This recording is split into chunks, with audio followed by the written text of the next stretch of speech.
সংবিধান সংশোধন নিয়ে শিগগিরই কমিটি গঠন করা হবে, যাতে 18 থেকে 20 সদস্য থাকবেন। একথা জানিয়েছেন জাতীয় সংসদের চিফ হুইপ নুরুল ইসলাম মনি। তবে এতে থাকবে না বিরোধী দল। সকালে বিরোধী দলের কয়েকজন সংসদ সদস্য জানান, সংবিধানের মূল বিষয়গুলো সংশোধনের মাধ্যমে সম্ভব নয়, এর জন্য দরকার সংস্কার। সংবিধান সংশোধনের জন্য কমিটির প্রস্তাবের আইনি ভিত্তি নেই বলেও দাবি তাদের। তাই বিরোধী দলের পক্ষ থেকে সংবিধানের সংস্কার কমিটি গঠন করার জন্য বলা হচ্ছে। বিরোধী দলীয় নেতার বক্তব্যকে ভুলভাবে উপস্থাপন করা হয়েছে বলেও দাবি করেন তারা। সরকারি দলের এমন অবস্থান ভবিষ্যতের জন্য ভালো হবে না বলেও হুঁশিয়ারি দেন তারা। আর সংসদের চিফ হুইপ জানিয়েছেন, সংবিধানের বাধ্যবাধকতার মধ্য থেকেই সব সংশোধন বা সংস্কার করতে হবে।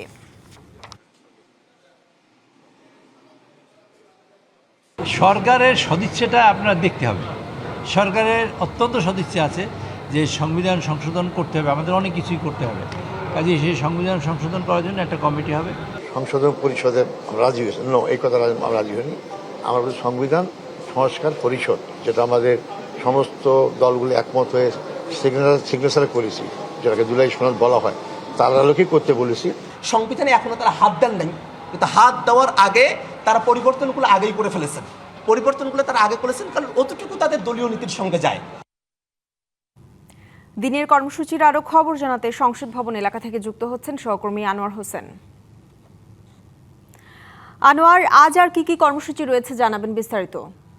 যদি বলি তাহলে বলতে হবে যে এই আইনসভা সংসদ, সেখানে কিন্তু মূলত সংবিধান নিয়ে, অর্থাৎ সংবিধান পরিবর্তন, সংবিধান সংশোধন, সংবিধান সংস্কার, এই যে বিষয়গুলো রয়েছে, এই বিষয়গুলি কিন্তু এখন সর্বোচ্চ আলোচনায় রয়েছে।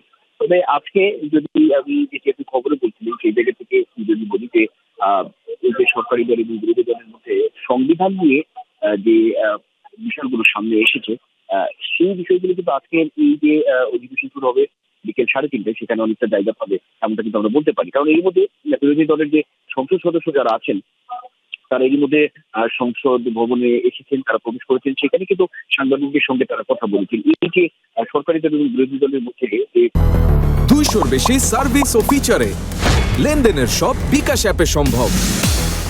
সংবিধান সংশোধন নিয়ে যে প্রশ্নগুলো এসেছে, যদি একটু বলি যে মন্তব্য প্রস্তাবের উপরে পরিপ্রেক্ষিতে গতকাল বিরোধী দলের যে বক্তব্য ছিল, সেটি হচ্ছে যে এই জুলাই সনদ অর্থাৎ সংবিধান সংস্কার বাস্তবায়ন আদেশ এবং সেই সঙ্গে সংবিধান সংস্কার বাস্তবায়ন আদেশ এবং সেই সঙ্গে সংবিধান সংস্কার পরিষদ, এই যে বিষয়গুলো রয়েছে সেই উপরেই কিন্তু আসলে আলোচনার জায়গাটি। মোটা দাগে বলতে গেলে সরকারি দলের পক্ষ থেকে যে জিনিসটি সামনে এসেছে, যে সংবিধান সংশোধন নিয়ে একটি কমিটির প্রস্তাব দেওয়া হয়েছে, সেটি নিয়ে আসলে মূলত এখন বড় আলোচনা। সেখানে বিরোধী পক্ষ তারা আসলে এটাকে ওইভাবে ঠিক প্রত্যাখ্যান করেছে বলা চলে, কিন্তু সরকারি দলের পক্ষ থেকে, অর্থাৎ আমরা দেখেছি যে সংসদের চিফ হুইপ আজকেও তিনি সাংবাদিকদের বলেছেন যে তারা খুব শিগগিরই এই কমিটি গঠন করবেন এবং সেই কমিটিতে বিরোধী দল অংশগ্রহণ করবেন, এমন একটি প্রত্যাশা কিন্তু তারা ব্যক্ত করেছেন। নিশ্চয়ই আলোচনা হবে, আজকেও সংসদে এই বিষয়টি উঠবে, অবশ্যই একটি সমাধান শোনা হবে এমন একটি আশাবাদ সর্বমহলেরই রয়েছে। ধন্যবাদ।